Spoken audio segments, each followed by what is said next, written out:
afternoon. It's Sarah Fry from the Institute of Quarrying. Thank you very much for attending this second in our IQ Academy Lunch and Learn webinars.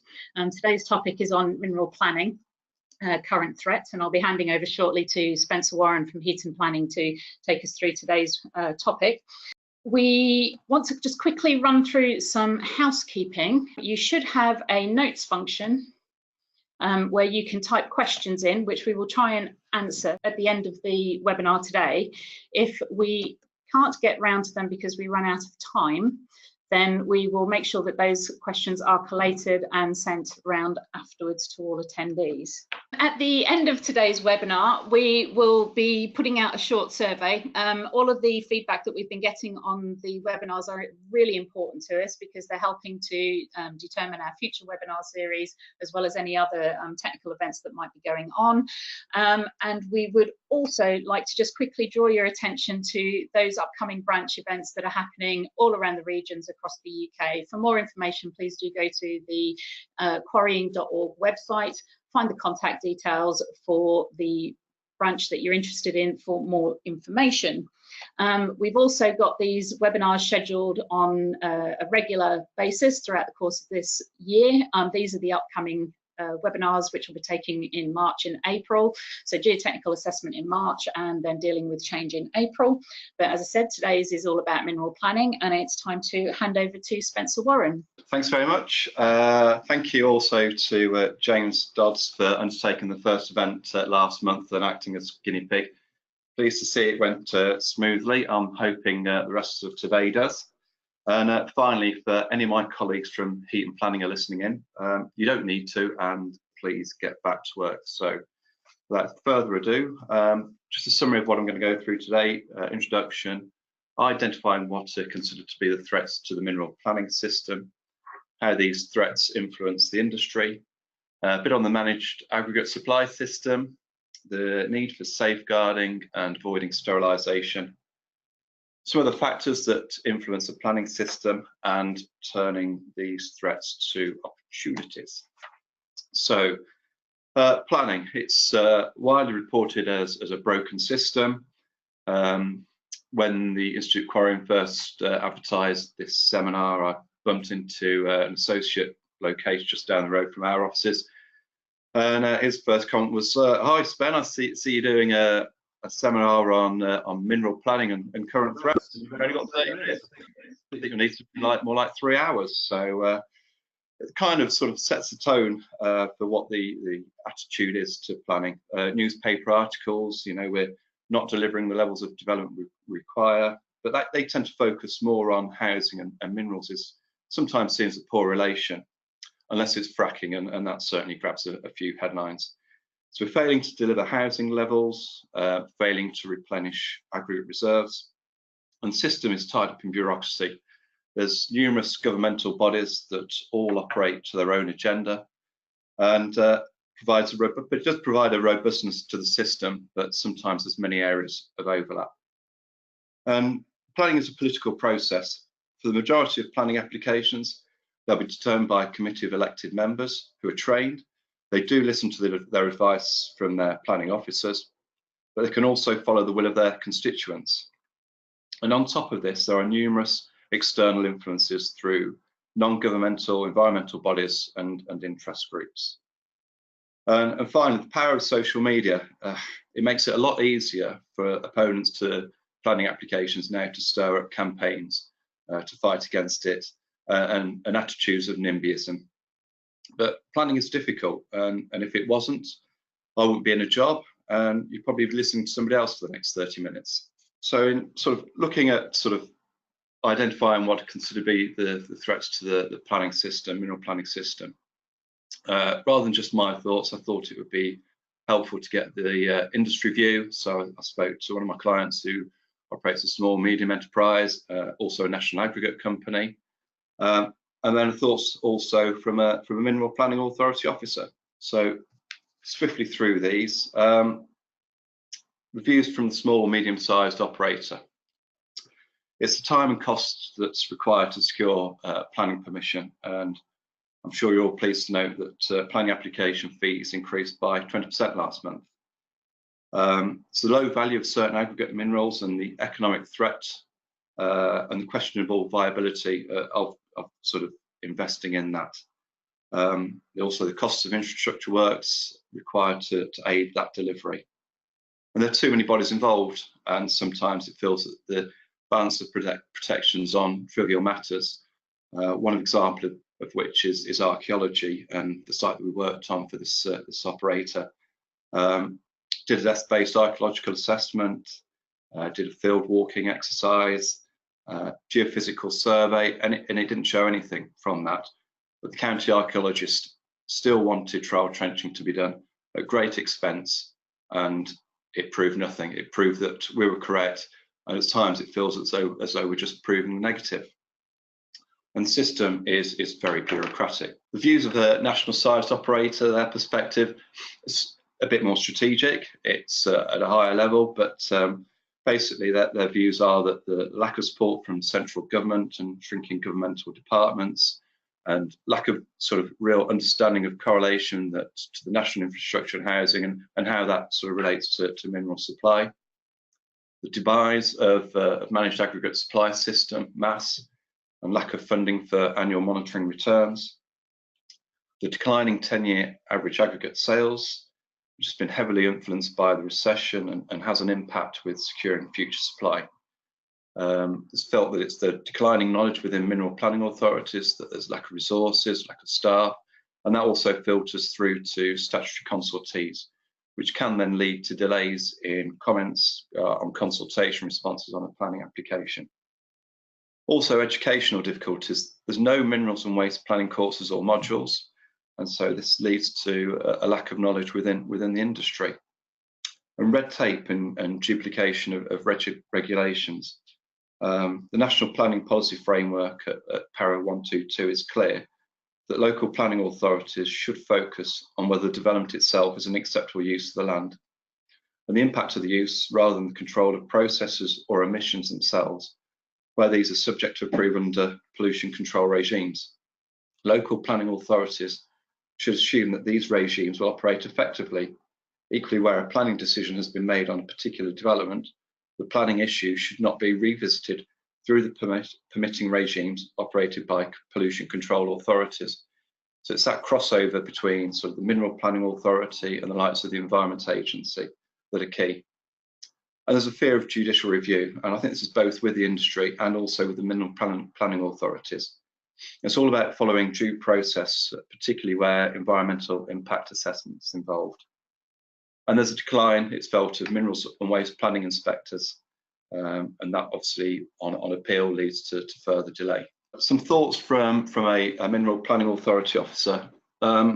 Difficulties in recruitment. I was speaking to a planning officer yesterday who were trying to recruit a senior position for a minerals and waste planner. Of that, they only received 4 applications, and only one of which actually made any reference to minerals and waste within the application. There's government pressure as well to secure decisions in timescales, and there's a couple of bullet points here about sort of being put into special measures. There's also a resource demand sort of to meet peaks when some authorities have got more applications than expected.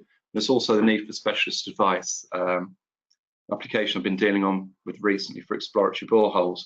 The planning authority haven't got the in-house expertise to deal with some of the technical engineering matters, and so they've had to bring in consultants, which obviously comes at extra cost. And it's also felt that there needs to be a realisation from industry and ourselves that planning applications take time to determine. A couple of other bits that were mentioned was funding within local government and budget deficits and the impact that that's had, loss of education opportunities, and then there's an ageing population within local authorities. So if there's loss of education opportunities, there's an ageing population, it's where's the next stream of planners coming from? Well, my thoughts, I think there's from both sides sort of sitting sort of in between. There's clear frustrations by delays in the system and bureaucracy that's involved.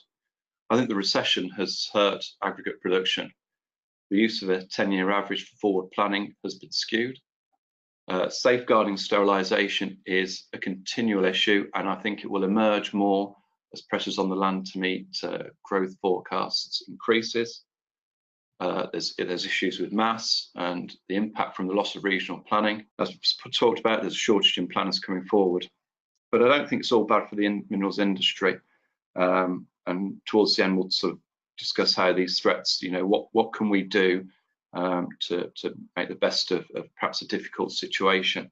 So the next few slides is really just to touch on how these threats influence the industry. And Mineral Products Association's 6th Annual Mineral Planning Survey Report 2017 provides quite a nice sort of summary that I'd like to go through, and that sort of impacts with the local plan system, planning application, timescales for determination of planning applications, and also then we'll talk a bit about neighbourhood plans. So Mineral Products Association, they've recently published the annual mineral planning survey of its members, which covers the period to the end of 2016. And I think it provides a helpful snapshot of the industry and current planning position.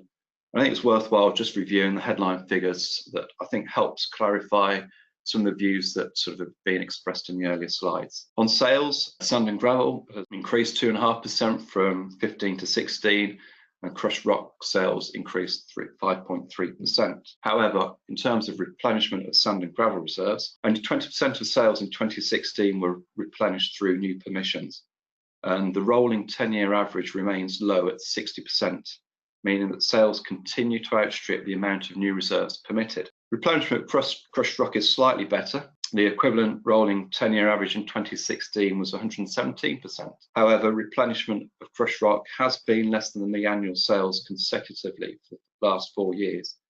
And 2017 is anticipated to see the rolling average reserve replenishment rate fall significantly as the tonnage for Glen Sander drops out of the 10-year average. Number of planning applications, there's been a decrease in the submission of sand and gravel from 20 sites in 2015 to 13 in 2016, although crushed rock did increase from 4 to 5 over the same period. I mean, looking at the number of planning decisions, in 2016, there were 9 approvals and 2 refusals. If you compare that back to 2008, 2009, when there were over 30 sites granted planning permission. Now, if you go back to the concerns raised by the Mineral Planning Authority and the lack of funding, such a sharp reduction in the numbers of planning applications has an impact on revenue. So it's not so much central government funding that local planning authorities require, it's an increase in the number of planning applications. In terms of time taken to obtain permission, which is a real bugbear, I feel, on average, over the last 10 years, it's about 30 months from submission of a planning application to obtaining permission. And also the time to issue consents post-committee determinations increased. And that's primarily down to getting legal agreements signed. What the survey hasn't assessed, and I think it's probably difficult to do so, is to assess how many pre-commencement conditions are then attached to that planning permission, which again takes further time to be able to start to dig in the ground. On development plans, at the beginning of September 2017, only 87 out of 118 English local planning authorities had an adopted core strategy or local plan. And plan applications over the past 10 years, amazingly, 48% of new permissions continue to be for sites that haven't been allocated in mineral plans. So the Managed Aggregate Supply System, MAS. What is MAS? For the past 40 years, the aggregates industry has operated under a Managed Aggregate Supply System, which has been a top-down predict and provide system, apportioning future supply requirements identified by national guidelines. And basically it worked with a national figure identified, split to the regions, and then the regions to apportion their regional requirement between the minerals planning authorities. Central government back in 2012 was still committed to MAS, stating it provides the mechanism to deliver long-term planning for the supply of aggregate. But after March 2018, the funding from the Aggregate Working Parties, AWPs, is unsecured. So what does this mean? Trevor Evans from the British Aggregates Association has an article in this month's Mineral Planning, which is well worth a read, and I've sort of some of the main points from that, particularly pertinent for today. So the lack of funding and the lack of MAS, it could result in major shortages of aggregate. It could result in an inability to provide the government housing and infrastructure programme. An uncertainty on MAS means that speculating on new applications at this time is not an attractive proposition. MAS provides the proof of need and therefore the proposition to grant. I attended the BAA planning meeting back in November, and the concerns about mass and the lack of funding was prevalent in discussions. And one of the members decided to stir things up a bit by asking, is mass needed? And to be fair, it got me thinking, because when you look at the Mineral Products Association annual mineral planning survey and see that 48% of new permissions continue to be for sites that haven't been allocated, and then the delays in the local plan system, would a free-for-all based on demonstrated need be a way forward? On the slides of my thoughts earlier, I had a bullet with mass, and with that, the loss of regional planning. And irrespective of political persuasion, the dismantling of the regional tier of government and the move from a top-down approach to a bottom-up approach has eroded the rigour of the aggregate working parties. The whole local plan process is far less adversarial. This is no bad thing, as it should speed up the system and it should reduce the costs of the local plan process for all parties. However, the lack of a top-down approach specifying what a planning authority's aggregate apportionment should be allows mineral planning authorities to rely on their local aggregate assessment and an apportionment figure that is heavily skewed by the recession. The MPA's annual planning survey report correctly states that local aggregate assessments are backward-looking, as mineral planning authorities and AUPs are not equipped to properly consider future supply between areas. It is far easier now for local political pressure to be put on the development plan process, seeking to apportion the smallest amount possible and little consideration for supply moving forward. The growth agenda is recognised within some local aggregate assessments, but the majority do not make any forward plan provisions for it. To be reactionary to this potential growth is not the way forward. Developing any new mineral operation, even an extension, takes time, and these timescales are not being factored into the local aggregate assessments. So what is the alternative? The energy minerals industry do not rely on an apportionment. There is an acknowledged need at the national level for the security of energy supply. And if as a nation we're going to meet the housing and infrastructure demands predicted, then there will continue to be a need at the national level for the security of aggregate supply. The National Planning Policy Framework spells out a presumption in favour of sustainable development. Not so long ago, we had mineral planning guidance notes, NPG3 related to coal mining. With regard to securing future energy supply and the role of coal, it stated, it is not therefore for the planning system to seek to set limits on or targets for any particular source or level of energy supply, nor to predetermine the appropriate levels of coal to be produced by underground or open cast mining. It is for individual operators to determine the level of output they wish to aim for in the light of market conditions, and for MPAs to determine the acceptability of individual projects in accordance with the principles of the land use planning system, having regard to the following policies and all other material considerations. Could this be a better way forward? Briefly then on safeguarding and sterilisation. Housing growth, HS2 and infrastructure projects all put pressures on the land. As more greenfield land is released for development, then the greater the risk of sterilisation of mineral resources becomes. However, the other pressure comes from encroachment of development upon an existing operation, the potential for increased complaint, the risk of public health nuisance, noise abatement notices, etc., have the potential for sterilisation of permitted mineral reserves. Also, just want to focus briefly on neighbourhood plans. They've been with us for a few years now as a result of government moving from a top-down approach to a bottom-up approach. Therefore, they're written by a local community, sometimes with the assistance of qualified professionals, to frame how their neighbourhood may be developed. However, there have been numerous circumstances where they've been written in a manner that could stymie development. There are a number of papers out there and seminars undertaken by people far more qualified than myself, but as an industry and a mineral operator, if there are neighbourhood plans emerging and out for consultation where you have an interest, you should be monitoring and participating. Just a summary then of some of the points already discussed, sort of influencing the planning system. Politics. Planning is a political interventionist process. There are frequent cases where the elected planning committee will go with the masses and refuse a development contrary to the advice from the planning officer. Having sat in many planning committees, it's always a bit of a lottery, and sometimes members will vote in your favour when the planning officer has recommended refusal. It was only in the last week that the High Court awarded costs of over £22,000 against council, whose members overturned the recommendation of their planning officer to approve development without providing adequate reasons. And Brexit is dominating everything. and the uncertainty this brings is certainly not helpful to the industry. In terms of skills gap in the profession, this is an issue that's been raised frequently, and over the last few years, it will need addressing. Accountability. Numerous bodies involved in the planning system, all with their own agenda, and they hold some sway. And although they're acting in the best interest of their chosen cause, such involvement can lead to lengthy delays in the determination of planning applications, or see the imposition of conditions or requirements that are not always necessary. A charging regime, pre-application engagement and front-loading.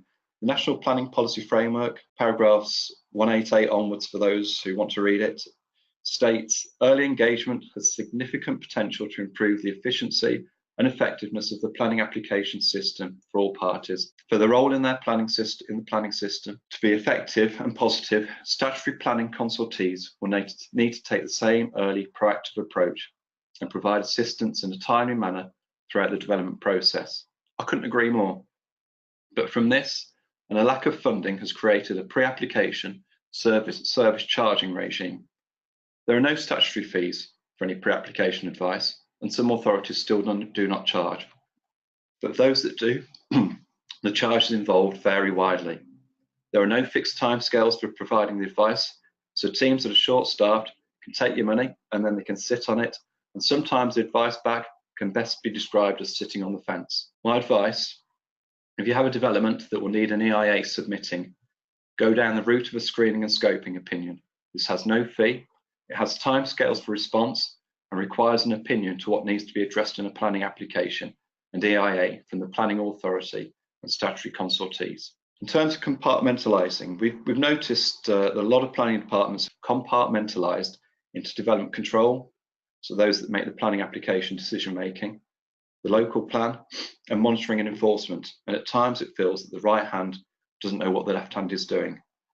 In promoting a site or seeking early engagement of a planning application, we recommend that you get all officers to attend from all the planning disciplines. In terms of enforcement monitoring of operational sites over the last few years has become a more formulaic process with the introduction of monitoring fees. And a couple of concerns emerge from this.